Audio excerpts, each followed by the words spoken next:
Igan, bagsak presyo ang itlog sa ilang palengke sa Pangasinan dahil sa oversupply ayon sa mga poultry grower. Kaya ang ilan sa kanila napilitang ikaling o patayin ang kanilang mga alagang manok para hindi malugi. Live mula sa Mangaldan, Pangasinan, may unang balita si Jasmine Gabriel Galban ng GMA Regional TV. Jasmine! Igan, sa monitoring ng SINAG, patuloy pa rin ang pagbaba sa presyo ng itlog sa merkado sa iba't ibang bahagi nga sa probinsya ng Pangasinan dahilan para malugi ang ilang poultry grower sa probinsya. Bumaba sa 4 hanggang 5 piso ang presyo ng kada piraso ng extra small na itlog sa Malingas Public Market sa Dagupan City. 8 piso naman ang kada piraso ng extra large na itlog. Ganito na raw kababa ang presyo ng itlog ngayon sa pamilihan dahil sa dami ng supply. Para makabili ng marami. Sa budget. Tapos sa budget. Importante ang itlog sa bahay, Mami. Opo, yung mga apo ko kasi gusto nila.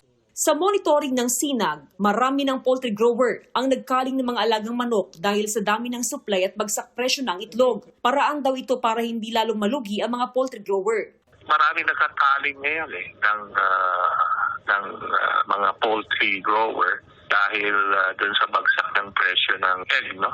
Below cost kasi yung production ngayon, so magbabawas talaga. Malaki na raw ang pagkalugi ng ilang poultry growers sa Pangasinan dahil sa oversupply ng itlog. Aabot na sa mahigit 5,000 manok ang nakal ng poultry grower na si Mang Armand mula sa Lingayen, Pangasinan. Nagbawas na raw siya ng alagang manok para mabawasan din ang laki ng gastusin sa patuka o pagkain ng manok. Mahal na yung patuka at matatanda na yung mga manok mo. Malakas kumain kasi yung mga matatandang manok mo. Sobrang marami ng supply. Yes, marami supply talaga kahit saan. Lugi talaga, ma'am. Lugi na kaya.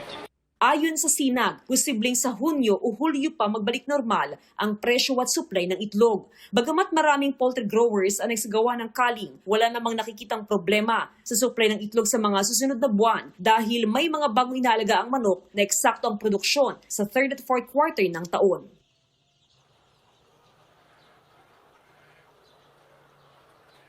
Igan, paliwanag ng SINAG ang oversupply sa itlog ay dahil na rin sa sabay-sabay na pag-aalaga ng manok ng ilang poultry grower sa bansa. Pero matapos nga yung sinagawang calling operation ng mga poultry grower, asahan daw ang pagbabalik normal ng supply at presyo ng manok sa merkado. Igana?